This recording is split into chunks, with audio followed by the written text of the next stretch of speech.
Ronggolangi sudah minta-minta menikah bapak dan kesal kok dangune.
Mantannya dereng siap toh Pak? Dereng? Nah terus ya Mas jeneng iki marake ndredeg.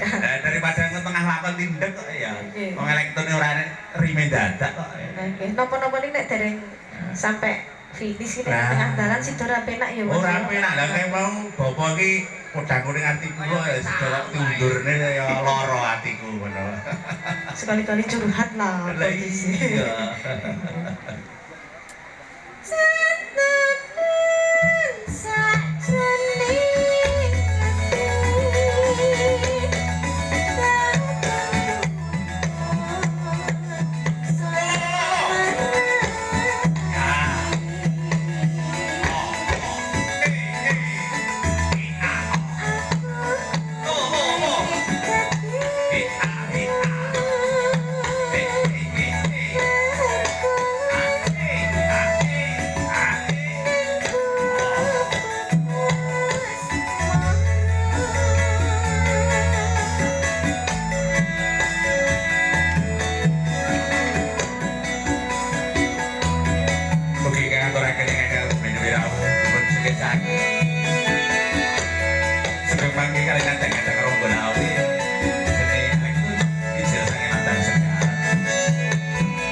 tidak ning gubek terus dolanan Podang kuning ngono piye to Mas kira-kira iki?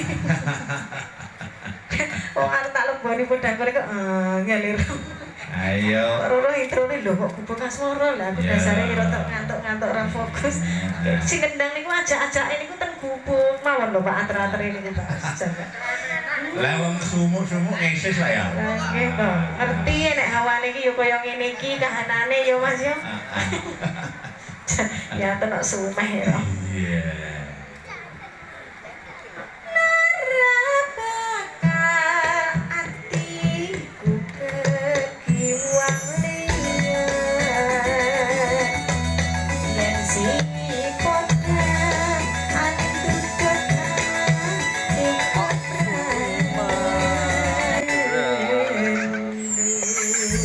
Podang kuning.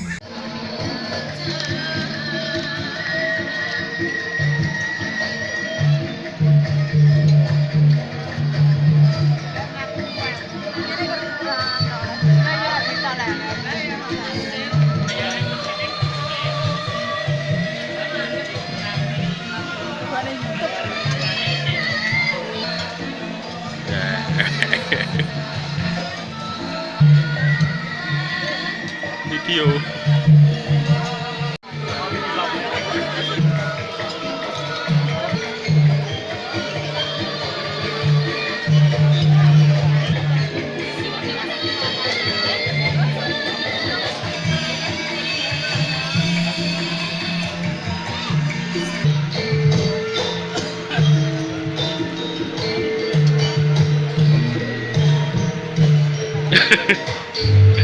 Kawiwitan wonten tedak foto saking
rasaku apa nono keselo kakakku ya iku Kudara wis tak tau wedi banget menika ngroko berarti pangestu kok dhewe tampan nono ya di Bilawa iya tak popo pangan lho tau salah kuring itu kita tadi mulyane uripku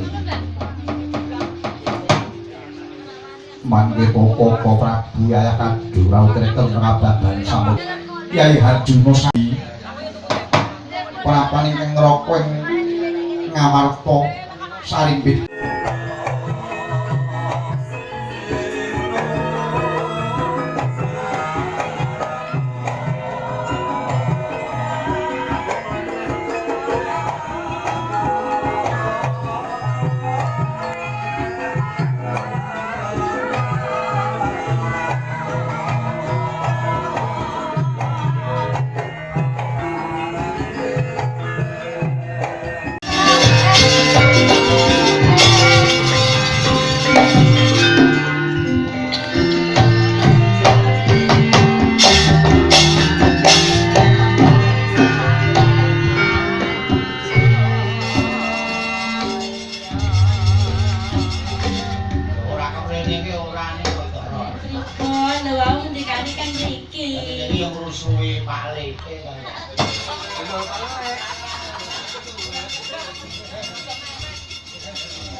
Salaman saya Pak.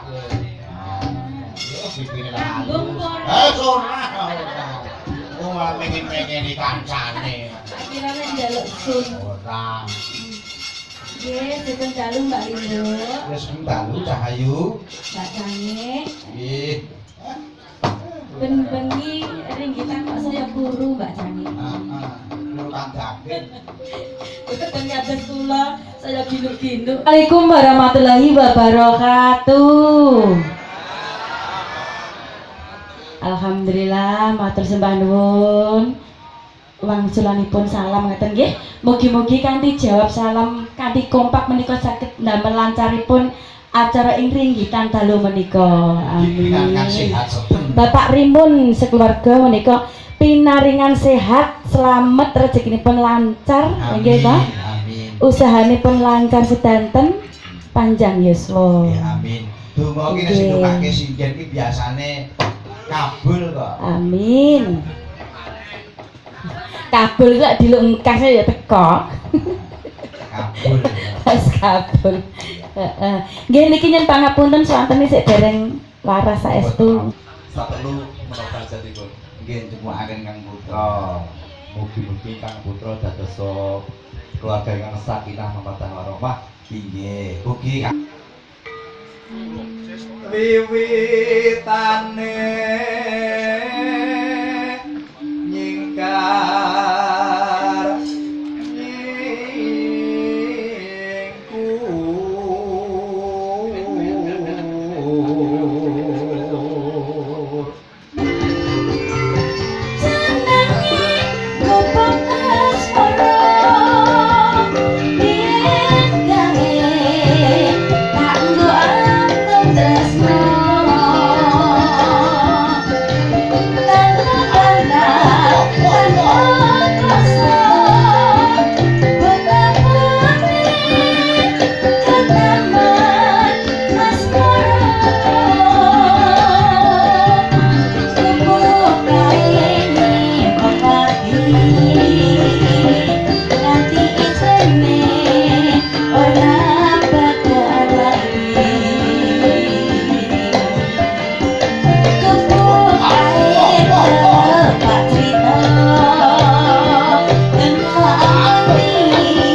matur nuwun Mas Pundut Mbak Sendi pancen nyata.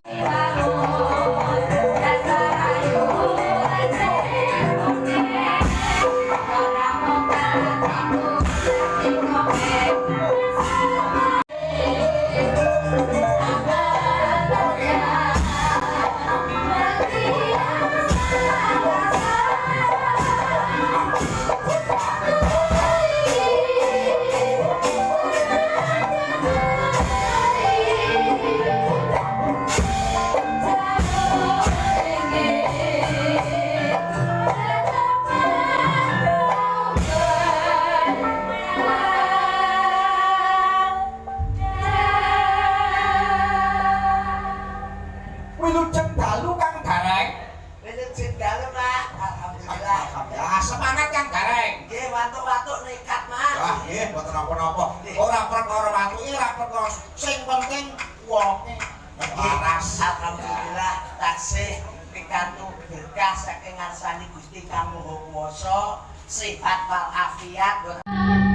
Wilujeng dalu Kang Gareng. Menuju dalu, Mak. Alhamdulillah. Alhamdulillah. Semangat Kang Gareng. Nggih, watuk-watuk nekat, Mak. Wah, nggih, mboten napa-napa. Ora perkara watuke, ora perkara sing penting wonge waras. Alhamdulillah taksih pikantuk berkah saking ngarsani Gusti Kang Maha Kuwasa, sehat wal afiat, boten wonten alangan setunggal menapa. Nggih, amin Kang Gareng. Nggih, katitik wonten ing kalodhangan wekdal dalu menika kula saged marak sowan silaturahmi tenggene panjenenganipun Bapak Rimun. Pak Rimun, ibuipun naminipun Ibu Mariem. Mariem nggih, alhamdulillah. Niki teng Jukuh paling rewel. Elang brengok niku. Renggo kok renggo. Lah nggih niku kok nggih rewel dhewe. Kok ya alhamdulillah. Desa Sedaran, Kecamatan Balong, Kabupaten Ponorogo. Amin. Niki mantene putri asmanipun Ibu nika Dik Erni Puji Astuti. Ingkang kakung Mas Vigi Triwinarto. Kula dongak-dongakne ndang bojone ndang meteng ngoten mawon. Lah kok gampang men Reng. Lho ngopo? Ora ana tembung sing endah-endah, sing edan-edan ngono. Ora wong ki ora Kok langsung Mbak terus langsung meteng ngono ki. kok mboten sampuluk-puluk wong ki wong tata basa dhuwur-dhuwur angel-angel niku kok mikire kok dadak sing angel. Wong urip niku spontanitas mawon. Tapi spontan lho bae. Lho niku mawon pun cukup. Goleki wis dadi manten anyar paling ora sasi apa rong sasi ndang meteng ngoten mawon pun. Ya kuwi sing digoleki ya Reng. Nggih pun yen pun gajah piyambake niku gandulane ngati. Iya. Gandulane anak niku wong yen wis duwe anak pangangen-angen iso jejeg. Ya pancen ngono Kang Gareng. Pangangen-angen ku ora ndoyong ngidul, ora ndoyong ngalor, ora ndoyong ulon, ora ndoyong ngetan. Iya. Mula paugerane wong tuwa kuwi enten titipan teng kula wae. Heeh, piye? Sak ayu-ayune wong liya deloken bojomu sing nang omah. Iki Heeh. kula niku kula ugemi saestu, Pak. Ya kuwi kok ugemi ya Reng ya. Lho, kula metu teng Ponorogo delok wong ayu. Mulih kula nonton bojoku. Wah, bojoku kok iki ayu. Nah, kula dolan teng ngene mriki delok bojoku kok ayu. Delalah kula nderek jenengan, Mas. Ya. Ngeten iki mensani siden-siden ngeten. Ayu-ayu. Ayu-ayu. Heeh. Bareng mulih, Pak. Nah, teng ngene delok gajane kula dhewe kok gumoh. Uluk niki disyukuri mawon. Disyukuri. Muga-muga Ya padane ngono kok. Mesake sing mepe-mepe ya Reng. lah nggih wong lek niki kula wau kan medal teng tengah bulan niki Pak. Luar biasa potensi pertanian di Sedarat ini luar biasa. Bakone lho, japang kuning. Kuwi urung bakone Pak Kami tuwa Soiren. Lah jere Pak Soiren niku bakone niku yen kula ngomong niku nuwun sewu lho Pak Soiren niku. Ora kok mbako pir. Ning nitek saka piyaine gagah gedhe dur ganteng kuwi bakone mesti jos Reng. Jos ngopo? Piye? Pak Soiren kok ya lek sing jos ki lek mbako pir kuwi jos. Mbako sampurna jos. Niki lek Pak niki senes mbako sampurna senes mbako pir. Bakone Pak Soiren kuwi mbako apa? Mbako gewol. Alah. Kok ya nggih alhamdulillah wong kuwi ngemu rasa ngemu pitutur mbako gewol niku najan diambung wae wis rasane wis enak. Apa meneh lek diakep kuwi bakal ngemu rasa. Rasane tinekan ning ati ngulap sarina hang rasa wani teges nyang tangga teparune ora duwe rasa iri lan dengki. Pancen ngono ya Reng. Mulat diri ya Reng. Nggih, mosok penyanyi. Oh kuwi bojoku lho elek ritek kuwi masalah. Iya. Asem kowe. Oh. Kene lah, golek sandang pangan lah karo bojo iki lagi iki korban. Ora masalah kok ya. Nggih, Pak. Niki nuwun sewu mumpung niki penyanyi-penyanyinipun komplit. Awareng gono komplit. Najan niki sedaya nggih muga-muga fit kabeh Mbak Yu. Awake kabeh do dijaga ya awake dhewe isih pikantuk berkah saking ngarsanipun Gusti nggih, Mak. Ya. Iso gawe gumuyuning dulur-dulur, iso gawe senenge dulur-dulur, Muga-muga sederek wonten ing laladan sedharat mriki sabibaripun tasakuran menika tinemu wahyuning katentreman keluarganipun sakinah mawaddah warahmah. Amin Kang Gareng. Wah dongamu kabul Reng. Dongamu kabul. Ora munggur donga, kula iki jenengku nggih kabul.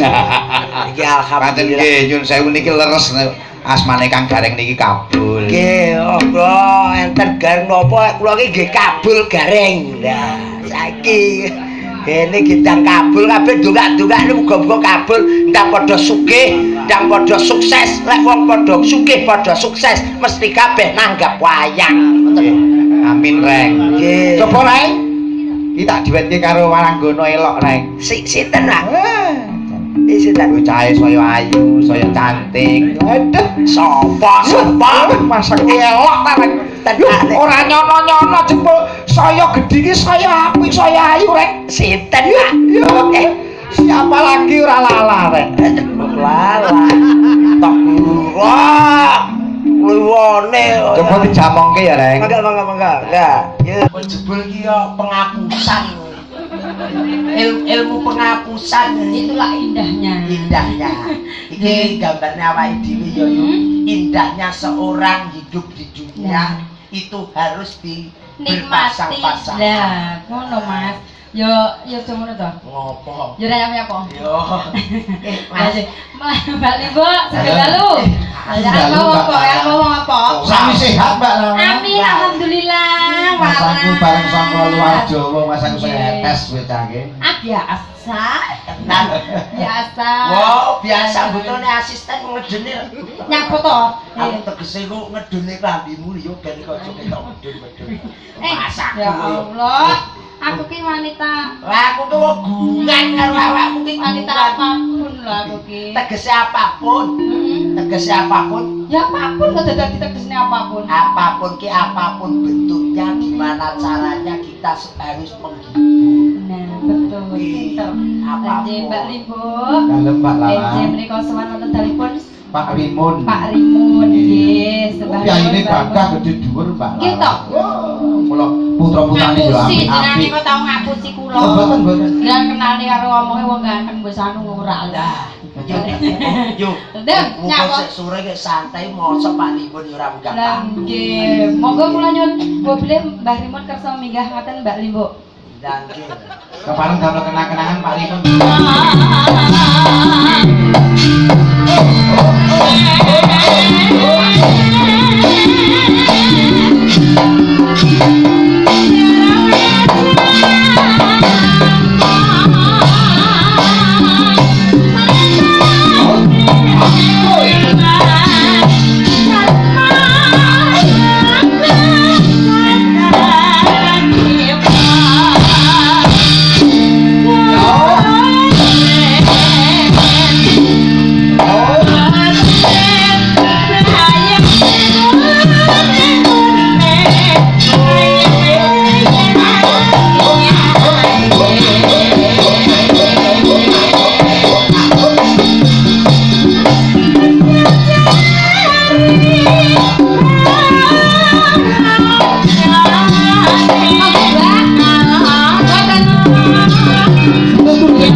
Mboten kersa.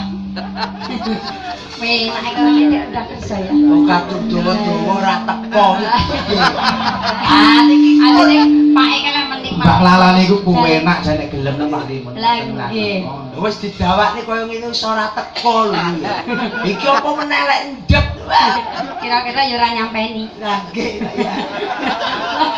Pak Rimun ki senengane piye didawakne ora. Ning tenang kok anu Mbak Mas Gareng. Nggih. Diku ora kok gunggung mangal bono ora ning napa enten iki. Lah nggih. Putrane Pak Rimun yo gede dhuwur gila kabur bagus tenan. Putri-putri sedaya napa kakung? Kakung kali putri. Alhamdulillah. Nika Mbah Misti Girawung. Oh, ngaten nggih, nggih. Mobile samangke dipun aturi minggah wonten pepanggungan. Oke. Monggo Mbah Misti.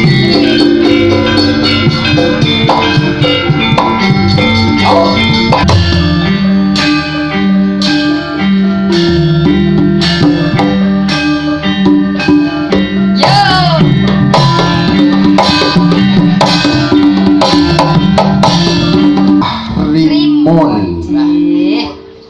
alhamdulillah matur nuwun anggenipun mara kramakne putrane sageta lulus rahayu widodo jare Kang Gareng bentar meteng iya lek wis duwe putu trah menak ayem Mbah Rimun nggih to wis muga-muga mawon kula ngarep taun ngarep kayak wis duwe putu Mbak nggih kula dongan karang lo mawon muga-muga lek Mbah Rimun kagungan putu lanang apa wedok sing penak wedok ndang kenek dikongkon ndak kok saged alah putuku wedok-wedok po enak dikongkon umur karo tengah tonduk juga ora kowe mbakku jukukne kok lah nek lanang disimpal kok apa lek berkah datang jenengan ngeten Mbak Wis pripun kon wonten manut ekong biasane diakekoi nah lanang ki wedhuse pira loro nek wedok wedhuse sitok siji karo loro pilih ndi yo pilih sitok apa yo piye payu loro karo siji wong nek loro 6 juta nek sitok gur 3 kok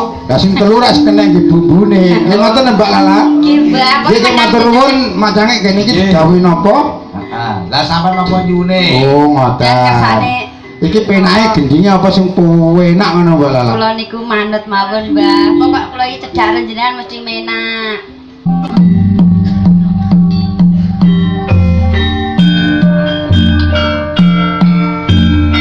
Pak. Lagi nek